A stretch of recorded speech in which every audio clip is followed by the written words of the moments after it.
नमस्कार, मैं विक्रम सिंह, निदेशक मौसम केंद्र देहरादून से। उत्तराखंड के लिए मौसम की बात करें, आज 19 तारीख अगस्त की हो गई है और पिछले जो 24 आवर्स हमारे रहे हैं उसमें अच्छी बारिश जो है प्रदेश में देखने को मिली है। नॉर्मल है हालांकि, और अनेक जगहों तक में हल्की से मध्यम बारिश मिली है। जहाँ तक भारी से बहुत भारी वर्षा की बात है तो वो देहरादून डिस्ट्रिक्ट में मिली है और इसी तरह बागेश्वर डिस्ट्रिक्ट में मिली है। इसके साथ ही जो भारी वर्षा है वो एका दुक्का जगहों में आपके पिथौरागढ़ डिस्ट्रिक्ट, रुद्रप्रयाग डिस्ट्रिक्ट और यूएस नगर डिस्ट्रिक्ट में भी वो मिली है। आगे अगर मौसम की बात करें, आज 19 है और कल 20 के लिए 2 दिन अगर देखें तो इसमें भी अच्छी बारिश जो है मिलने की संभावना है। अगर आज के लिए बात करें तो मैं ये कहूँगा कि ज़्यादातर जगह में हल्की से मध्यम बारिश प्रदेश में देखने को मिलेगी और इसी तरह कल भी जो है ज़्यादातर जगहों में हल्की से मध्यम बारिश 20 तारीख को मिलेगी। तो 19 और 20 में ज़्यादातर जगहों में आप कह सकते हैं हल्की से मध्यम बारिश प्रदेश में रहेगी। इसके साथ जो भारी से बहुत भारी वर्षा है जिसमें कि हमने ऑरेंज अलर्ट भी किया है, तो उसमें देहरादून है, बागेश्वर है ये, और साथ साथ पिथौरागढ़ है। तो ये 3 डिस्ट्रिक्ट आज 19 तारीख के लिए रखे गए हैं। और इसके साथ जब भारी वर्षा की बात करते हैं तो अन्य भी जो हमारे डिस्ट्रिक्ट है उनमें भी एका दुक्का जगहों में भारी वर्षा आज मिलेगी। तो आप ये कह सकते हैं कि अच्छी बारिश आज मिलेगी, मानसून एक्टिव रहने की संभावना है। कल अब जब जा रहे हैं आप 20 तारीख को, तो 20 तारीख में भी देखेंगे आप जो भारी से बहुत भारी वर्षा है उसमें देहरादून है, बागेश्वर है और इसी तरह आपका जो है पिथौरागढ़ डिस्ट्रिक्ट है और साथ ही जो लोअर कुमाऊं रीजन के डिस्ट्रिक्ट है जिनमें कि नैनीताल है, चंपावत है, उधम सिंह नगर है, उनमें भी भारी से बहुत भारी वर्षा की कल संभावना है। तो 4 से 5 डिस्ट्रिक्ट में इस तरह की एक्टिविटी है और बाकी जो डिस्ट्रिक्ट है उनमें भी जो भारी वर्षा है इक्का दुक्का वो और डिस्ट्रिक्ट्स में भी मिलेगी।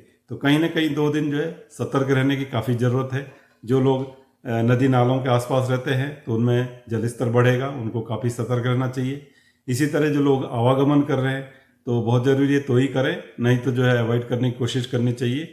और अगर बहुत ज़रूरी आवागमन जो है तो बहुत सतर्क हो करके और जैसे प्रशासन आपको दिशा निर्देश देता है उस तरह से जो है आवागमन करें, क्योंकि कहीं ना कहीं जो लैंडस्लाइड है या जो रास्ते हैं वो थोड़े जो है बंद होंगे कहीं कहीं पर, आप देखेंगे हिल्स में।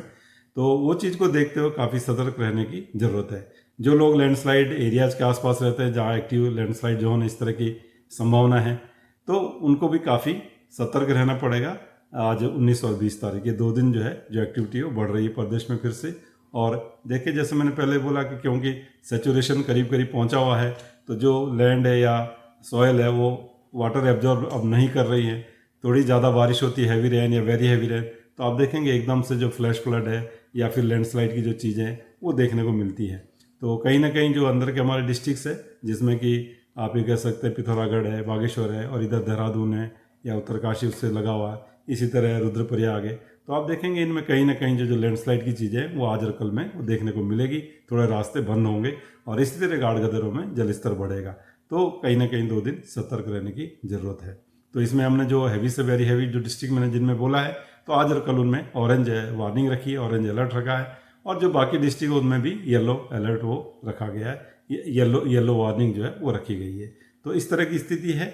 इसके बाद आप देखेंगे 21-22 में तो थोड़ी एक्टिविटी कम तो हो जाएगी, लेकिन फिर भी जो आइसोलेटेड हैवी रेंस है, देहरादून है या नैनीताल है या बागेश्वर डिस्ट्रिक्ट है, तो इनमें संभावना है कि आगे भी थोड़ा 1-2 दिन और हैवी रेंस वहाँ मिलेगी। हालांकि ओवरऑल रेनफॉल एक्टिविटी देखेंगे तो 21 के बाद वो कम होती हुई दिख रही है। तो यही मैं अभी कहना चाहूँगा। नमस्कार।